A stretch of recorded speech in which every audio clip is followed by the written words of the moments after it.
Hello, everybody. This is Rishi Brandon Stafford with expeditiousfool.com, putting mindfulness in motion. And today's video, I really want to talk about something that has came up time and time again for me. I'm going to talk about the thing that I say that is probably one of the most triggering things to different spiritual groups and different situations. And it shouldn't be. We'll put it like that. Now, I say shouldn't because it shouldn't be, because just by being triggered by this, it creates more suffering for the individual. So let's talk about it. When I tell people that I no longer suffer, it's true. It triggers a lot of folks. What's he mean he no longer suffers? Oh, he's just saying that because he's trying to promote his business, all of these things. No. Think of it as a resume, but in the world of spirituality, there's no college. There's just life. There's experience. That's it. So in relation to my business, yeah, it's like a resume. I no longer suffer. And no, that's not a gloat. That's literally me saying, I have gotten on the other side of this, so I can help you too. Or I have gotten on the other side of this, so it's possible for you to. That's it. That's it, folks. Any other projection comes from somebody else's world. But here's the thing. Here's the really interesting, we'll say, part about it. When somebody like myself, who I'm 35 now, and I've been studying Eastern philosophy for about 18 years, going on 19. And for 30 years of my life, easy, there was major struggle from childhood, early childhood. And no, I had great parents in the standard scheme of things. It wasn't that, it was up here. There was turmoil. I didn't produce chemicals like other people. I could have created all kinds of other stories, and I did create all kinds of other stories. I had suicidal ideations from the age of 8 all the way up until, well, into my adulthood, right? I lost both my parents. I lost my dad to suicide as well. Now, this is something, there's a lot of suffering in there. There's fibromyalgia. In my 20s, there's a good portion of there where I used a cane because I was in so much pain. I didn't know if I would get the shooting pains in my legs and I would drop down. So to be on the safe side from time to time, I had a cane. This is something some people know about. Not a lot of people do, because I kept it inside and I tried to deal with it myself. And that's ultimately, I guess, what led me to understanding, true understanding of spirituality. Like I said, I've been studying spirituality. I was an interfaith minister by the time I was 16. I've been studying spirituality of many different kinds for a long time because I've been a seeker my whole life. I've been a sadhu. But it took me till I was done with my own BS. And that's my initials, go figure.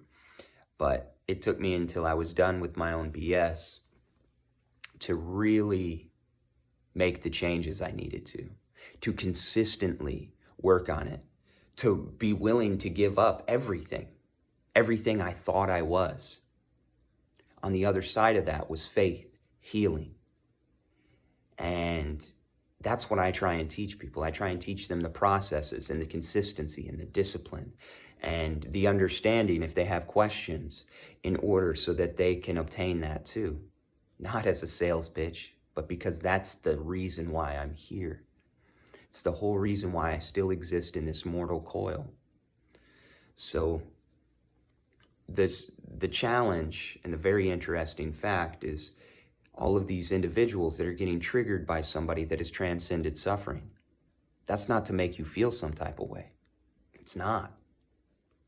And for anybody to attack or say anything negative regarding somebody that has transcended suffering, how deprived are you of life, of understanding, that you would even attack somebody that's been through all that to heal, and they finally got on the other side? And a lot of these individuals say that they work with people with trauma. Like, to really think about that, you're working with people with trauma, but when you're faced with somebody who's healed, you have an agitation about it, right? So that could lead to one understanding. Maybe you don't think that healing's possible. So what are you working for then?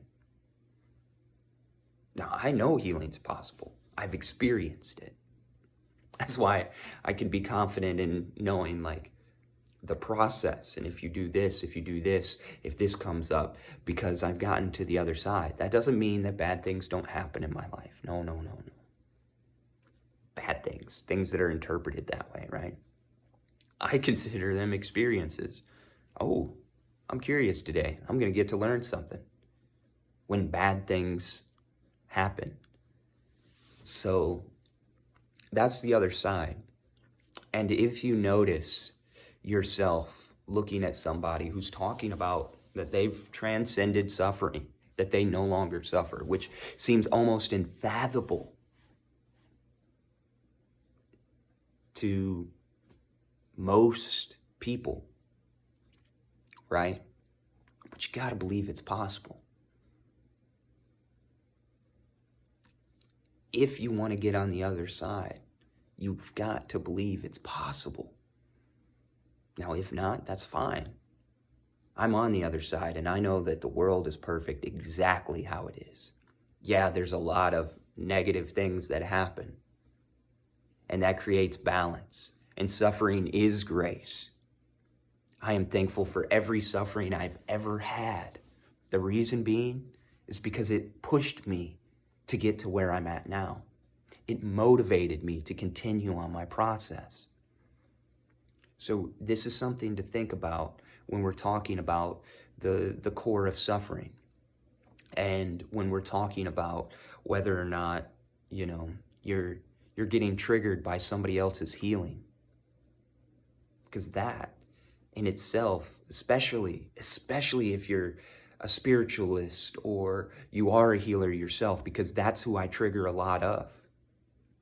But you're triggered by somebody else's healing. Come on now, folks. We know that's not the right way. We can do better than getting lost in that ahamkara, that egoic portion of the mind. We can do that, especially if we're healers, especially if we're spiritual, right? If we want to use that title, especially that way we can help others. I'm a firm believer in this statement, and this has triggered some too in the same circles. Healed people heal people. Hurt people hurt people. So until you get on that other side, in some way, shape, or form, there's going to be some hurting. There's going to be some leading the sheep astray. And I wish so much more out of our leaders in the community. I wish so much more for people as far as their hope. Believe that it's possible. That's the reason why I say it. Not to be like, ooh, look at me. I don't care. I don't care if you look at me. I do hope, and I'm not attached to whether you do or not, but I do hope that you learn these lessons, because the longer that you believe that it's not possible, the more suffering you go through, and you don't have to. You don't have to, folks. That's what I gotta say. So like I end most of my videos, have a great day on purpose and stay mindful. Namaskar.